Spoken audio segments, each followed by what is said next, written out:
Disclaimer, even though I tried my best not to spoil a lot of this, I may have spoiled some characters, so either get caught up then come back, or don't watch it, I don't care. Hey, what up, y'all? It's the boy, the Black Stuff. No one calls me that. God. Comic books, an American staple of literature accompanied with illustrations, with the main focus being on the art itself. We all know what they are. But the US of A isn't the only country with comics. But I'm going to be focusing on the eastern side of this physical entertainment, primarily the Asian culture. I'm sure people watching know what I'm talking about. If not, I'll do a quick rundown. You got the Japanese manga, you got the Korean manhwa, and you got the Chinese manhwa. I have to include it. Now, manga is similar to that of comics, but instead of reading left to right, you're reading from right to left. Manhwa is a long panel type. Instead of flipping pages, you're just scrolling from top to bottom. If you're reading it on your phone, physical is more like a traditional book style. And manhwa is similar to that of manhwa, as in you're scrolling rather than flipping pages. I can go into detail about the differences and all, but that's not what this video is about necessarily. It's more about this one manhwa I've been reading, despite the fact I've technically heard of it since 2017. Also, it doesn't look like this image. So, imagine, if you will, it's 2017, you're watching your favorite YouTuber. For me, it was Power Cynical at the time. I mean, that's when he made actual watchable content. Besides that, you're watching the video and then boom, you get hit with an ad from Webtoon. It was this website that was known for publishing user-made manga, comics, you know, the works. And all of a sudden, you get this ad right here. Now, at the time, you seen this, you didn't think much of it. You waited for the skip ad button to appear, you clicked it, and you forgot about it. That happened to me. I did this several times before. Now, fast forward 8 years later, I had this phase, right? I was just reading a bunch of manga, manhwa, just trying to keep myself entertained. I tried to find some new Kino, and I stumbled across this manhwa titled Lookism. I seen it was over 500 chapters long. I said, sure, why not? And after reading about 5 or so chapters, I immediately dropped it. The art was just, what was the word? Annoying. Let's say that. It was annoying. And so, I never looked back. A few weeks go by, and I'm hitting scanlation depression. Some of the manga I've been reading, it didn't get translated yet, so instead of reading some of the stuff I have in my backlog, I decided, let's read something new. And by new, I just went back to Lookism. 3 weeks later, last chapter I read was 564. That's not too much, right? Now, allow me to explain what this is and why I wasted about 504 hours of my life reading it. I will try my best not to spoil it because it's something you really need to read to believe. I'm just going to cover the basis of it so you can understand what the premise is about, well, was about. Lookism is about a young man. His name is Daniel Park. Daniel Park is fat.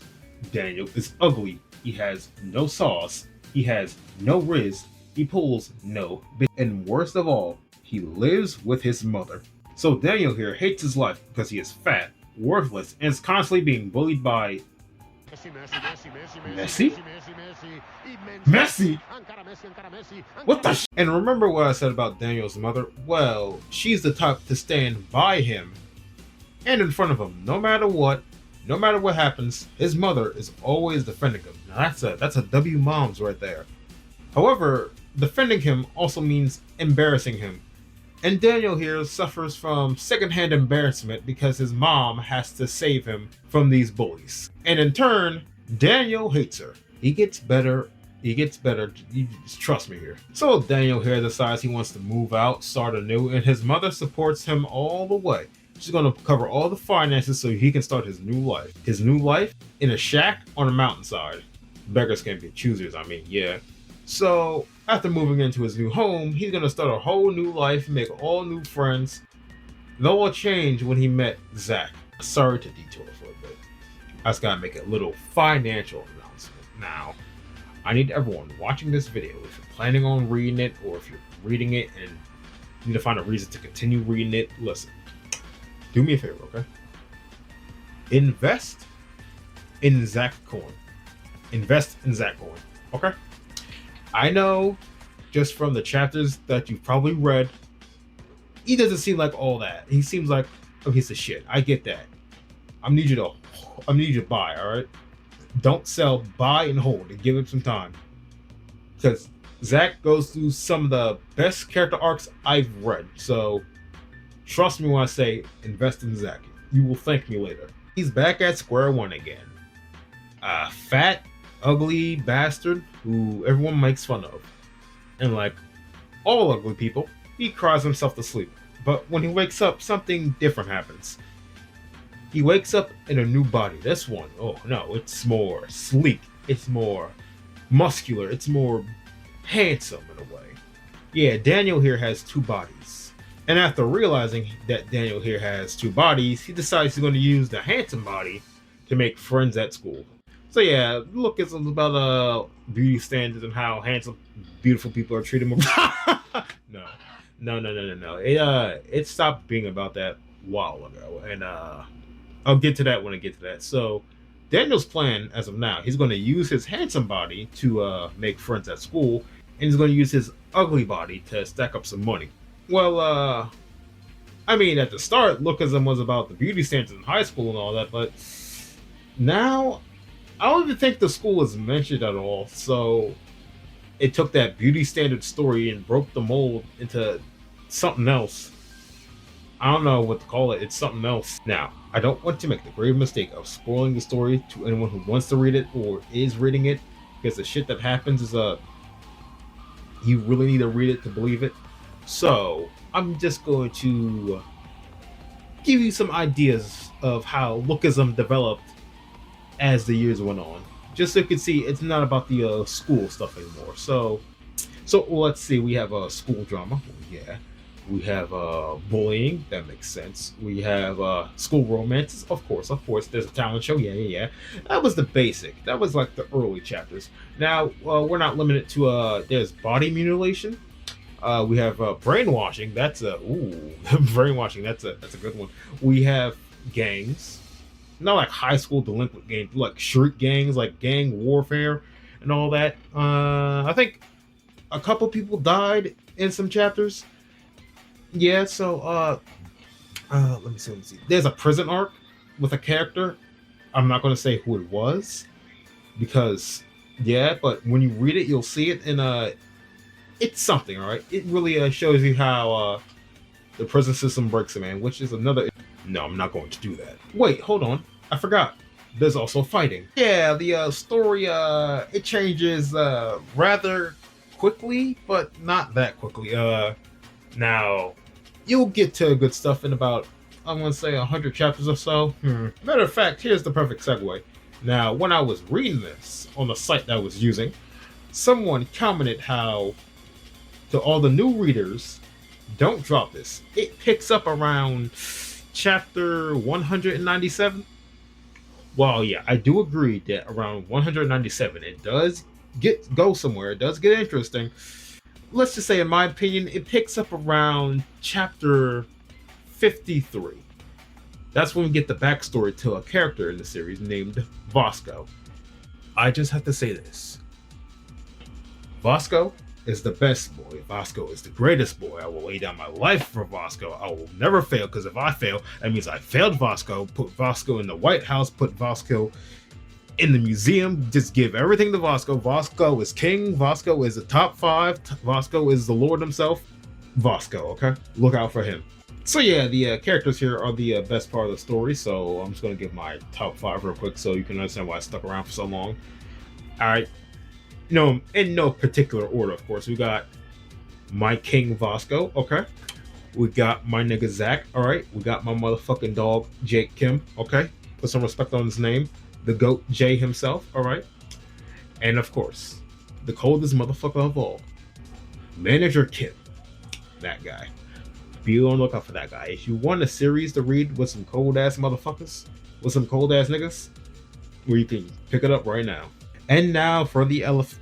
How many times have I used that phrase? Whatever. Okay, listen. The art, yeah, it's a big problem. In the early chapters, the early stages of Lookism, the art is just, it's annoying to look at. It's not that good, okay? Just give it some time. It picks up because trust me, I've been trying to use like old art of this series to give you an idea of where it came from and where it's at now. So I'm just going to show you a bunch of characters, just the main cast of characters whose art improved as the series went on. These are from different chapters. I'm not telling you which chapters. You're going to have to read it yourself, okay? So in order, we got Fat Daniel. Here's Fat Daniel, right? This is Fat Daniel before. And this is Fat Daniel now. Big difference, right? All right, stay with me, okay? This is Zach. This was Zach before. This is Zach now, okay? Here's my boy Vasco. This was him before, and this is him now, okay? And then you got Jay. This was him before. This is him now, okay? Big difference, right? Then you got Mira. This is what she looked like before. This is her now. You following? You following? Okay. Then you got Zoe. This is what she looked like before. This is Zoe now. Okay, you got this? You got this? And then some of the best glow-ups, in my personal opinion, you got Handsome Daniel. This is what he looked like before. This is him now. Big difference, right? You following? You're following now. My boy, Jake Kim. This was his first appearance. Wow. Holy shit. He looks bad. Say that again? Shocker, right? The art gets good as the series moves on. Wow, I'm so impressed.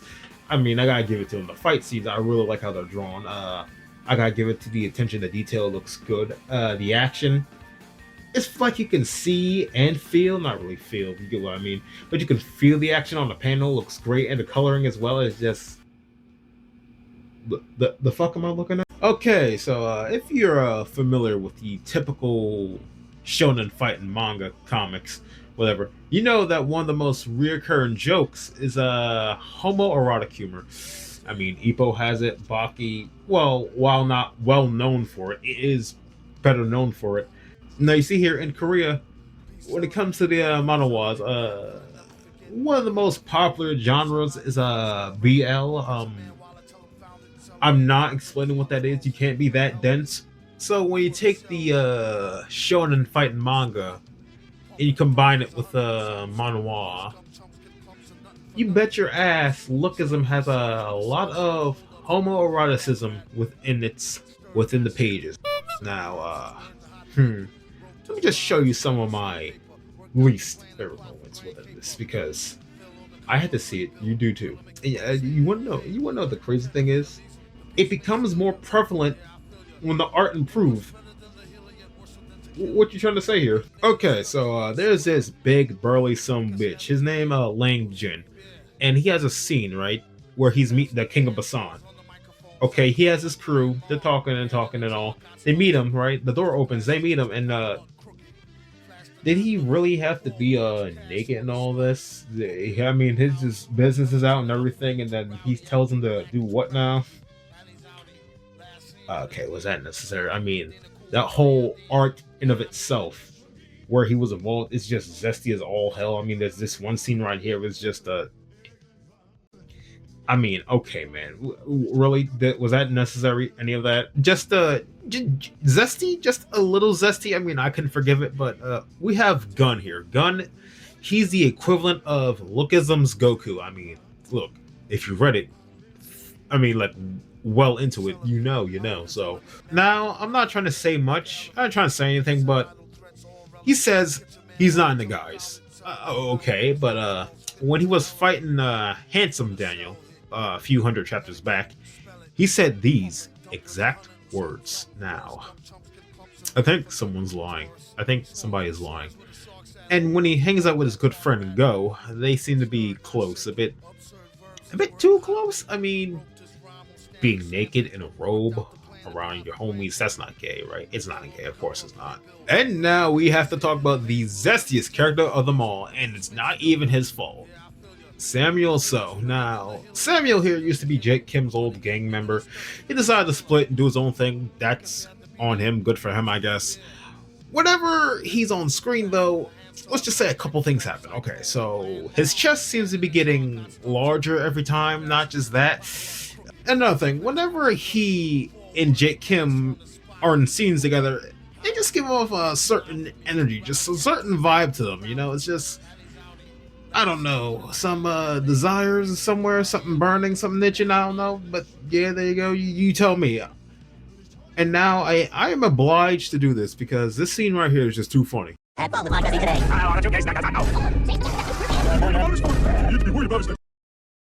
Another thing with Samuel. Now, I don't know if he's the author's favorite or something, but he has a lot of service. If you know what I mean, then I'm sorry for tainting your eyes, but if you swing that way, you're welcome, I guess. So there's this scene, right? He's getting ready to leave, and we get this panel right here. Now, was this necessary? Did we really need to see Sam's business just out like that? Like, if you don't put them goddamn pants on board, you son of a bitch, what the hell's wrong with you?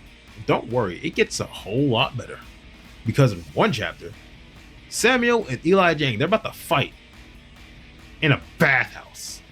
And some poor kid had to stand up and point out how they got their shit just wanging like crazy.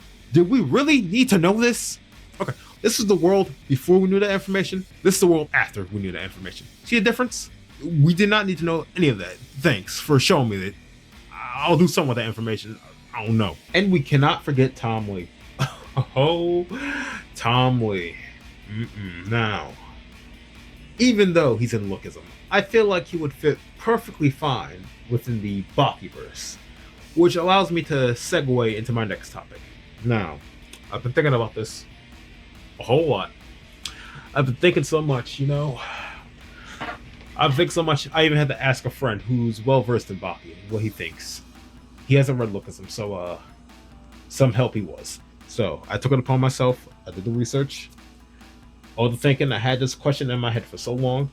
Is Lookism the Korean version or the Korean equivalent of Baki?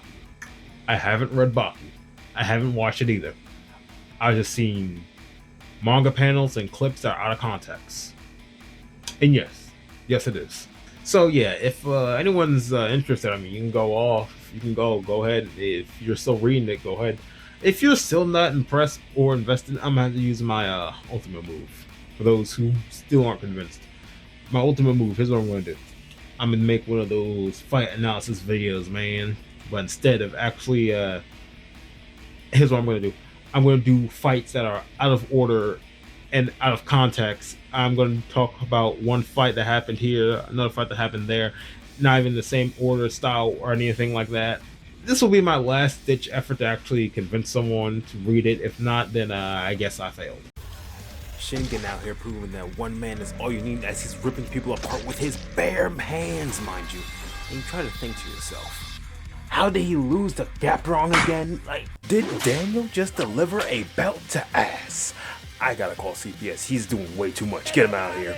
You think even after all that happened, these two would just stop running hands? Nah, this is just greeting each other, this is what they do all the time. And when Johan said it's fine, I can see cinema. And well, that is Lookism. It was about high school, until it wasn't. It was about the beauty standards, until it wasn't.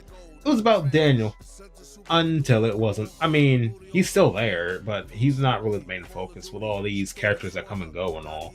With characters who seem like better main characters than he is. I mean, it's not his fault he gets put on the back burner. So yeah. So if you are planning to read it, go right ahead. If you are reading it, you just need a reason to continue reading it, you can go right ahead. However, if you're not interested at all and not impressed about what you saw, why the fuck did you watch the video? Probably catch it all in one take. Tiny circles, none fake. Still feel the burn when the sun bakes.